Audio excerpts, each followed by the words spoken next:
If all the scary stories were ranked together, this one would definitely make the top 10, no doubt about it. I was out very deep into the woods that day, searching for a rare plant said to grow in this remote area.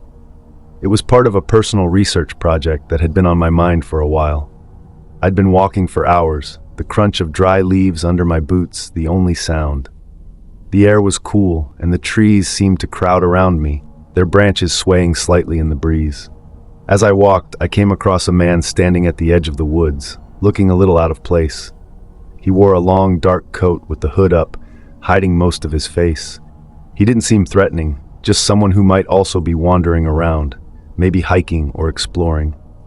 As I got closer, I nodded at him, and he nodded back with a faint smile. "Out here by yourself?" I said, trying to be friendly. "Yeah," he replied. Surprisingly, his voice was calm. "What brings you all the way out here?"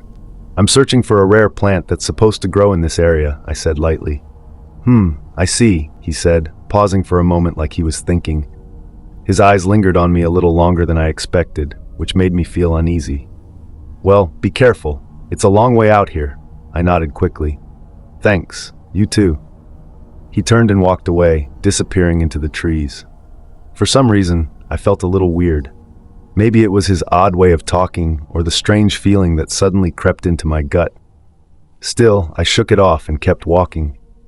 Little did I know, I was about to experience something utterly terrifying. As I walked through the thick trees, I noticed something. An old, abandoned building. It was falling apart and silent, but something about it caught my attention. What started as a search for a plant now felt like an invitation to explore something forgotten. The building was still some distance away, but it got closer as I kept walking. It was old, probably built many years ago, and had been abandoned for who knows how long. The walls were cracked, but something about it was strangely interesting. As I got closer to the door, I heard some footsteps behind me. At first, they were quiet, but I could tell someone was walking behind me. I turned around, but I saw no one. To be honest, I didn't think much of it. Considering I had seen someone earlier, it could have been a hiker or anyone. I went inside the building, and I could hear my footsteps echoing in the empty space as I walked through the dark halls. Then I saw someone. At the end of the hallway, standing still. It was a man. He wore a mask, the kind you'd wear for a costume, but his eyes, those eyes, were familiar. It didn't take long for me to realize it was the same man I had seen earlier, though now he was wearing different clothes. For a moment, I almost made a joke and called him dumb for thinking I wouldn't recognize him, just because he had changed his clothes and put on a mask. But then I noticed what he was holding, something that looked like a weapon, and it hit me that this wasn't a funny situation at all. It was a weapon for sure, but I couldn't make out what type of weapon it was. Before I could say anything, he began making steady advancements toward me. Fear hit me like a punch to the stomach as I turned and ran. I sprinted down the hallway, but then I heard footsteps ahead of me, coming from the direction I was running toward. I needed to hide. I quickly ran into one of the rooms and closed the door behind me with shaken hands. My breath came fast as I pressed my back against the door, listening. All I could hear was the loud beating of my heart. I sat in the dark for what felt like forever, waiting. They had to be gone by now, I thought, but I couldn't shake the feeling they might still be out there waiting. I also noticed my phone had dropped while I was running, but even if I had it, I still couldn't call for help either. There was no signal. I stood up slowly and went to the door, my hand shaking as I grabbed the handle.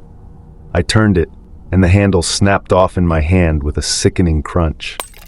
My heart dropped as I stared at the broken piece of metal, rust falling off into my palm. I looked around it to see if I could try to open it some other way, but there was none, and it happened to be one of those heavy security doors. Panic hit me right away. There was no way to open the door now. I backed away from the door, my hands trembling as I looked around the room. It was small, empty, save for the thick layers of dust. My heart pounded in my chest as I tried to think clearly, but my mind was racing. My only escape route was the door, and the window at the far end of the room was covered in thick iron bars. There was no way I could get through them. I was stuck. Desperation surged through me. A part of me wanted to stay quiet, to wait it out and hope for someone to find me.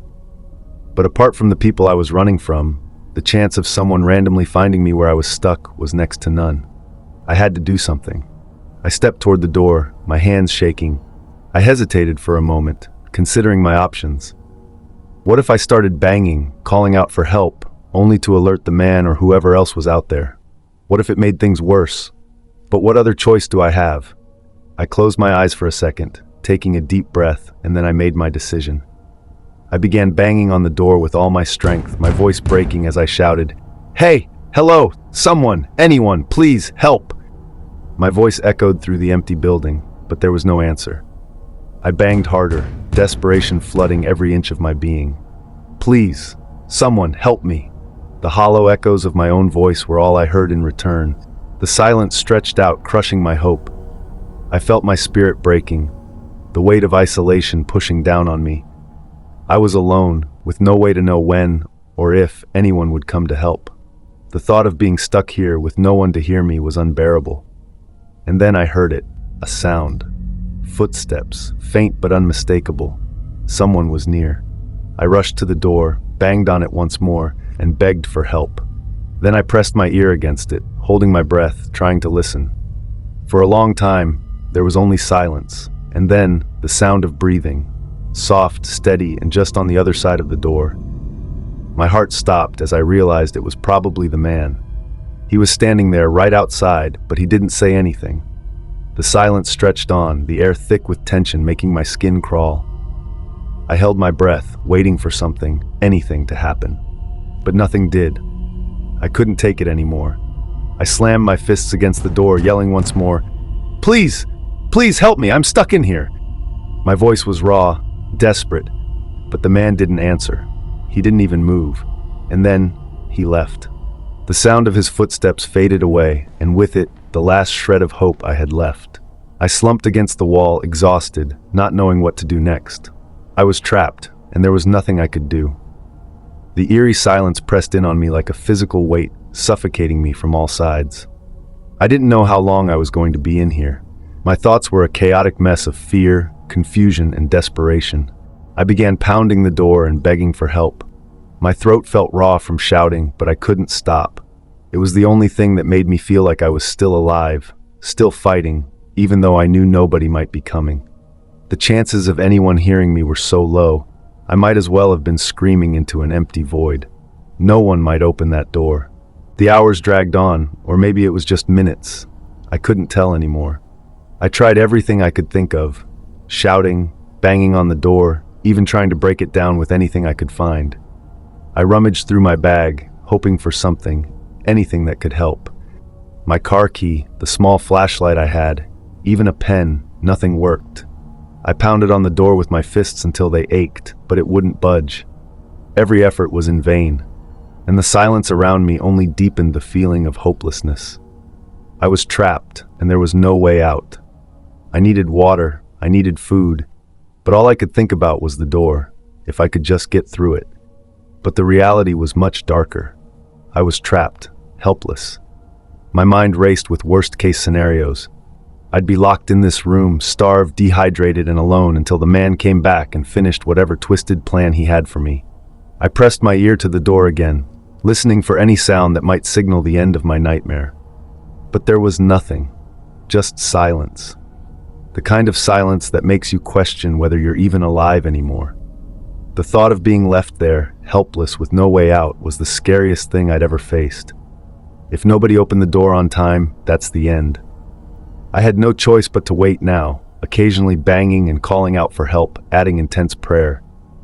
I eventually collapsed on the cold, hard floor, exhaustion sinking deep into my bones. It was the evening hour now, with the darkness becoming my only companion. And despite the fear clawing at me, my body gave in to the weight of fatigue. Each time I opened my eyes, the same oppressive silence greeted me, wrapping itself tighter around me. When I finally woke up, the stillness of the room was suffocating. I checked the door again, but nothing had changed. It was the next day, and the man still hadn't returned. I couldn't shake the feeling that I'd been forgotten, abandoned in this place. My life now totally depended on the people I had been running away from. 2 days passed and my body was stiff from lying on the cold floor.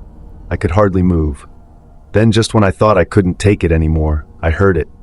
The faint sound of footsteps in the distance, growing louder. The man. He was back. And then, finally, the door opened, the metal creaking on its hinges. The man stepped inside, his face still obscured by the mask. I stood frozen, unsure of his next move. The man didn't say a word. He just turned and left. It took me a moment to process what had just happened. I could hardly believe it. Slowly, I struggled to get myself up from the cold floor. The fatigue was overwhelming. My legs wobbled beneath me as I stood. Every movement felt like a battle, but I pushed through the exhaustion, determined to make it out of that place. I staggered down the hallway, my steps unsteady, my mind still fogged from the isolation. I finally reached the exit, and the fresh air hit me like a wave, almost making me stumble. The walk to my car was a blur. I needed something that would take me far from the nightmare I had just lived through. I lost my phone, but it didn't matter. I was out. I was free. But the one thing I couldn't shake was a strange sense of gratitude. I didn't know who that man was or why he let me go. But in that moment, I couldn't help but be grateful. Grateful that he had considered letting me go. He could have left me there, trapped, or worse, but he didn't. He had given me a chance I would never take for granted. As I drove away, my body still aching from the ordeal, I couldn't help but wonder, what would have happened if he hadn't come back at all? What if I had stayed there, waiting for help that would never come? The thought was too much to bear, so I pushed it away, focusing instead on the road ahead, and thanked God for touching his heart.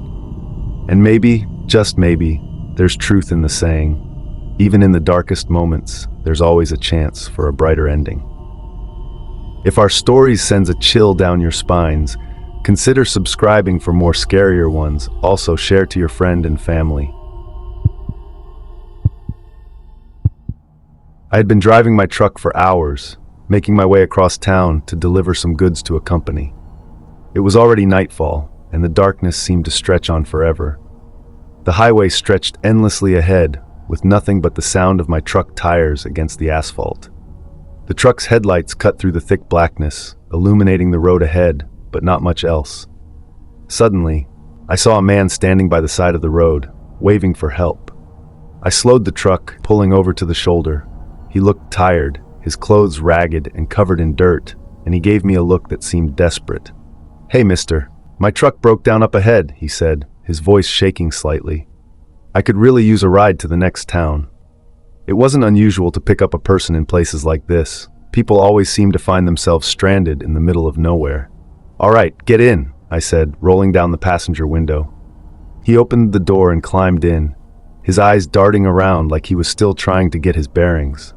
I told him I was headed to a town a few hours away, and that seemed to calm him down a bit. I resumed my journey, driving past the mini-truck he claimed had broken down. As we rolled by, I couldn't help but glance at the back of the vehicle. That's when I saw it, a figure, a shape that looked like a person, trying to stay out of sight. I wasn't sure if it was real or just my tired eyes playing tricks on me, but it definitely looked like someone was hiding back there. I waved it off and kept driving. We started talking after a while. He was friendly enough, but there was something a bit off about the way he spoke. It was like he was trying too hard to sound normal. He wasn't rude or strange, but the way he avoided eye contact made me feel uneasy. We chatted about the weather, how the roads had been rough lately, and of course, my truck. He joked that my truck looked like it could survive a zombie apocalypse, and I laughed, telling him it probably could, considering the size of it. We also joked about the cold and talked about random stuff. After a while, I decided to stop and check the truck. By this point, we had shared a few laughs, which helped ease any unease between us. The road was still as lonely as ever, with no cars in sight and just the sound of the truck's engine filling the silence. I pulled off to the side of the highway, away from the road, and parked in a quiet, dark spot. There was nothing around, just the empty stretch of road between two towns. I got out and walked around, checking the tightness of my load in the open bay trailer. As I was checking the cargo, I heard the engine roar, lurching the truck forward. My heart jumped into my throat. I wasn't expecting it, but I barely managed to grab onto the back of the trailer and pull myself up, scrambling for a foothold as the truck sped forward. I had no idea what was going on. If someone hadn't come out of nowhere to drive the truck, then it had to be him, the same guy I'd been sharing laughs with earlier. With the truck now in full motion, I carefully began making my way along the back of the truck, heading toward the driver's cabin. To my shock, I saw him behind the wheel. He was the one driving. As soon as he saw me, he began swerving wildly, making it nearly impossible to keep my grip. The sudden, jerking movement sent a jolt of fear through me. I was on the outside of the truck, completely exposed. If anything went wrong, if the truck crashed or tumbled, I'd be the first to go. I forced myself toward the front, clinging tightly to the metal as the wind howled past me. The truck swerved again, harder this time, and my hands slipped for a terrifying moment. My heart raced as I realized how close I was to losing my grip entirely. One wrong move, and I'd be crushed under the wheels or thrown onto the hard asphalt. He was trying to throw me off, that much was clear. I had to think fast. As the truck veered violently once more, I ducked down, pressing myself flat against the side and crawling out of sight. If he couldn't see me, maybe he'd stop trying to shake me off. The truck kept swaying, and each jolt sent a fresh wave of panic through me. Then, suddenly, he stopped swerving and began driving normally. I knew I couldn't risk confronting him just yet. My only option was to lay low and wait for the right moment to reclaim my truck. I pressed myself flat against the cold surface, staying as quiet as I could, my heart pounding as I planned my next move. Finally, the truck slowed. I peeked over the side and saw the headlights of a small town ahead. He pulled the truck over to the side and put it in park. For a moment, there was silence. I could hear the hum of the engine, the quiet of the night. I knew this was my chance. I had to act fast. I waited until the man unlocked his door and stepped out. Fortunately, he walked past my hiding spot, not far from the driver's cabin. As soon as he was a few steps away, I popped out and sprinted toward the driver's side of the truck. The sound of his heavy footsteps on the gravel came right behind me as he saw me. I lunged for the door and yanked it open. I quickly climbed inside and slammed it shut behind me, locking it just in time.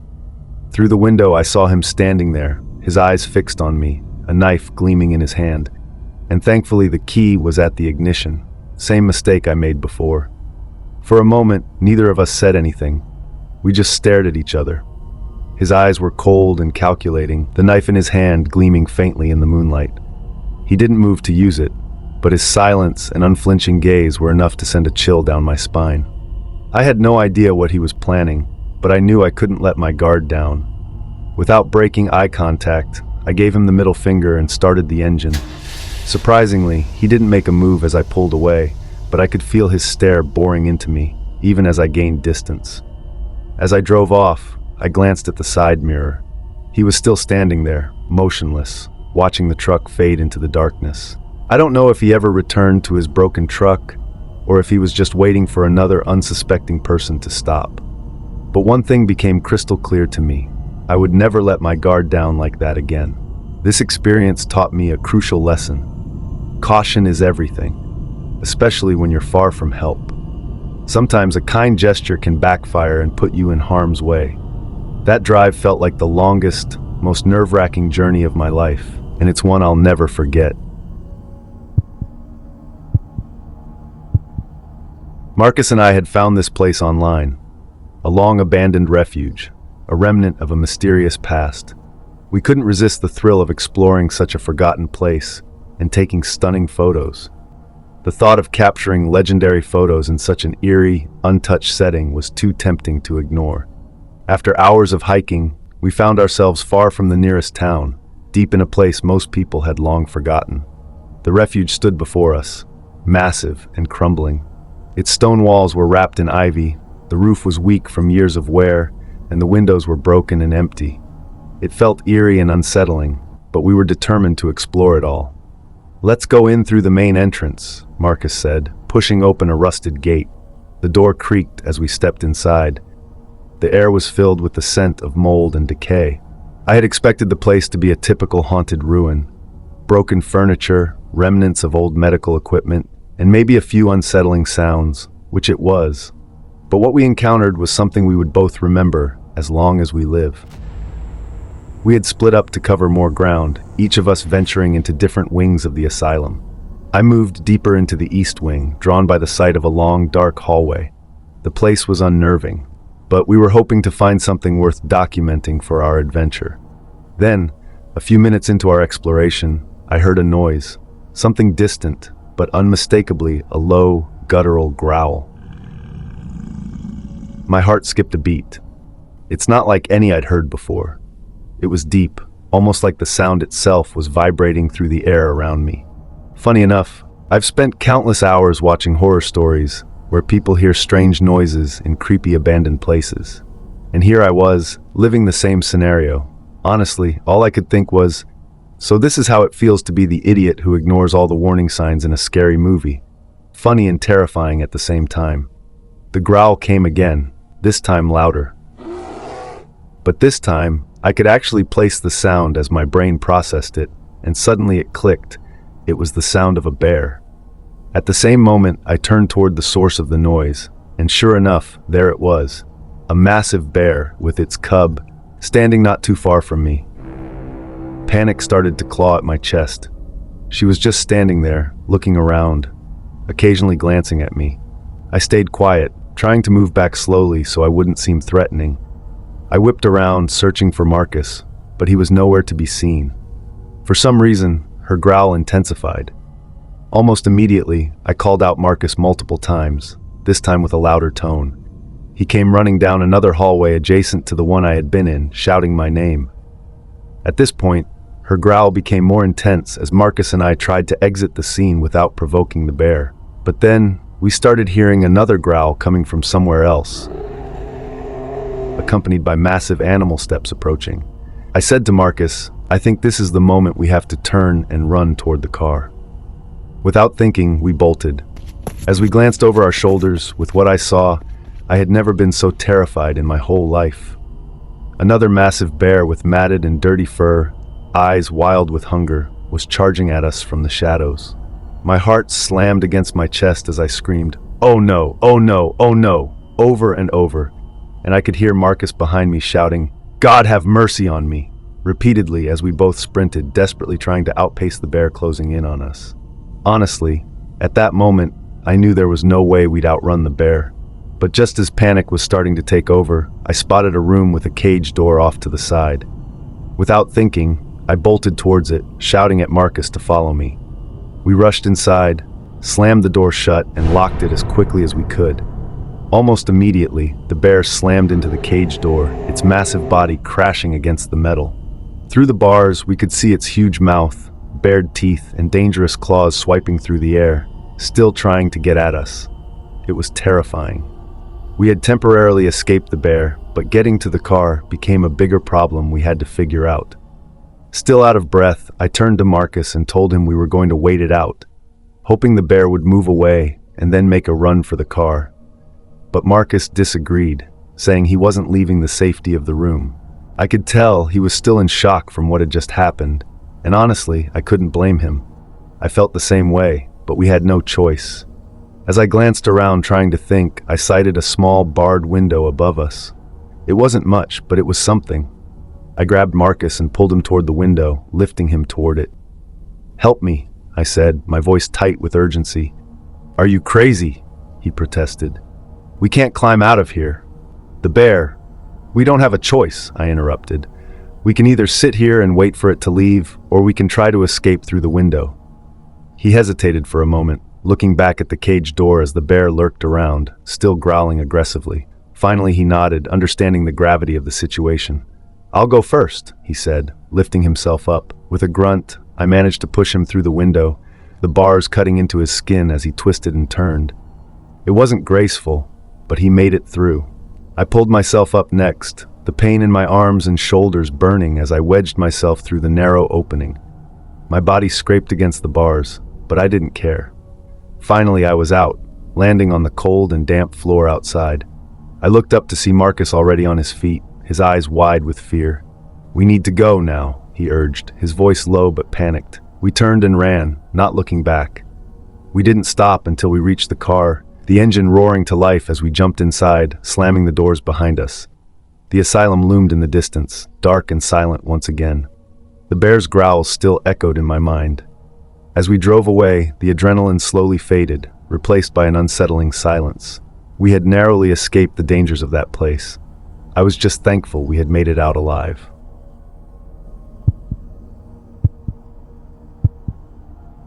It had been a long day of driving. I was tired, my eyes heavy, and my mind drifting. I'd been on the road for hours, heading across town to visit a friend I hadn't seen in a while. But somewhere along the way, I decided to take a different route, but it led to my destination. The highway seemed endless, stretching on forever into the darkness. As the miles passed, the road became more and more isolated, the darkness wrapping around me like a thick blanket. Then, my car started to sputter. It wasn't much at first, a slight jerk, a quiet rumble. But then it happened again. I pressed my foot down on the gas pedal, hoping it was just a fluke. But the engine didn't respond. My car slowed down, and I had no choice but to pull over. I sat there in the dark for a moment, staring at the empty road ahead. Not a single car in sight, no streetlights, just the sound of my engine idling and the wind whispering through the trees. My phone had no signal, and I knew it would be a while before anyone came by. I looked at the land beside the road. It was an open field, empty except for a few scattered trees. The kind of place where you wouldn't expect anyone to be.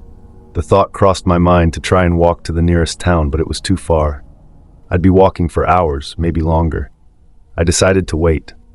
Maybe someone would pass by. I sat there, staring out into the darkness, watching for headlights. I checked my watch. An hour passed, then 2. Still no cars. The feeling of isolation grew stronger. The longer I sat there, the more uneasy I became. I was glancing at the empty road over and over again. And then, I saw headlights. A car approached in the distance, and I felt a surge of hope. I opened my door, ready to wave them down, desperate for any help. But as the car got closer, it sped past without slowing down. The driver didn't even glance in my direction. I sank back into my seat. 2 more cars passed, and no one tried to even stop. I wasn't even sure what to do anymore. Should I keep trying to flag down a car? Or maybe it was time to get out and find help on foot, even though I knew how dangerous that might be. Then I decided to push my car a little off the roadside, mainly to avoid being hit by a trailer or any other vehicle that might lose its brakes or veer off the road. Once I did that, it didn't take long before I saw movement at the edge of the road. I squinted into the dark. 3 figures appeared, standing just beyond the range of my headlights. I couldn't see their faces clearly, but they were tall, and they were slowly walking towards my car. My heart skipped a beat. I felt a chill crawl up my spine as they approached. As the figures got closer, I could see that they were massive, their shapes large and broad. They were dressed in something that looked like animal skins, but it was hard to tell in the dim light. Their faces were obscured as their scary, unsettling features became clearer. They were staring at my car and approaching. They stopped a few feet away from my car, and for a long moment, there was nothing but the sound of the wind. I held my breath, watching them. The men just stood there, as if they were waiting for something. And then, one of them knocked on my windshield. The sound was sharp and loud, and it echoed in the silence. I froze, not knowing what to do. Another knock came, this time louder and more forceful. With a deep breath, I slowly rolled down the window. The cold night air rushed in, and as I did, the men began to speak. Their words were harsh, guttural, and fast, a language I had never heard before. I stared at them, speechless, trying to make sense of what they were saying. But no matter how hard I focused, I couldn't understand a single word. I shook my head, trying to show them that I didn't know what they wanted, but their expressions hardened. The tone of their voices grew louder, more demanding, as they continued to speak in that strange language, their eyes fixed on me with an intensity that made my skin crawl. My pulse raced. I tried to stay calm, but fear was creeping in. The man who had knocked on the window pulled back his hand, and then, without warning, he swung something heavy and hard against the side of my car. The vehicle jolted violently, and I could hear the sickening sound of metal groaning under the impact. The glass of the window cracked, a sharp, eerie sound that sent a wave of panic through me. My heart hammered in my chest as I stared at them. my breath coming in shallow gasps. They didn't stop. One of them swung again, this time hitting the window with something heavy. Maybe a rock or a large stick. The glass shattered, spraying tiny shards everywhere, but I didn't dare move. I was frozen, terror rooting me in place as they continued their assault, pounding the sides of the car like wild animals. Then suddenly, they stopped. They stepped back, and I could hear them muttering to each other in their strange language. After a few tense moments, they turned and began to walk away, disappearing into the dark shadows of the land beside the road. As I watched them walk off, something else caught my eye, something I hadn't noticed earlier. A small shelter, hidden just out of sight behind some trees. It was barely visible from the road, but now that the men were gone, I could see it more clearly. And then the horrifying realization hit me. I had pushed my car right into their territory. They were protecting their land. Or perhaps they were warning me. Either way, it was clear that I had crossed some line, and they didn't want me here. I sat in the car for a few minutes, breathing heavily, trying to calm my nerves. When I finally felt steady enough, I decided to try flagging down one more car. The hours dragged on, but finally, just as I thought all hope was lost, I saw headlights in the distance. A car slowed down, then pulled over to the side. A kind man offered to help. I told him everything, explaining my situation, the strange men, the broken car. He offered me a ride down to the town I was headed. I returned the next day with my friend in a tow truck, but when I arrived, I noticed something strange. The car wasn't in the position I had left it. It had been moved, pushed, dragged, or somehow placed on the roadside, far away from where I had parked it. It was clear they had somehow gotten my car off their land, whether by dragging it or some other method. We towed the vehicle back to civilization, but as I drove away, I couldn't help but reflect on what had happened. I understood now that they were just protecting their territory. Maybe their past experiences had made them overly protective, maybe even paranoid. Regardless, I was just glad they didn't take it any further. Because that night, I was completely vulnerable, alone in the middle of nowhere, with no one to help. It could have gone much worse.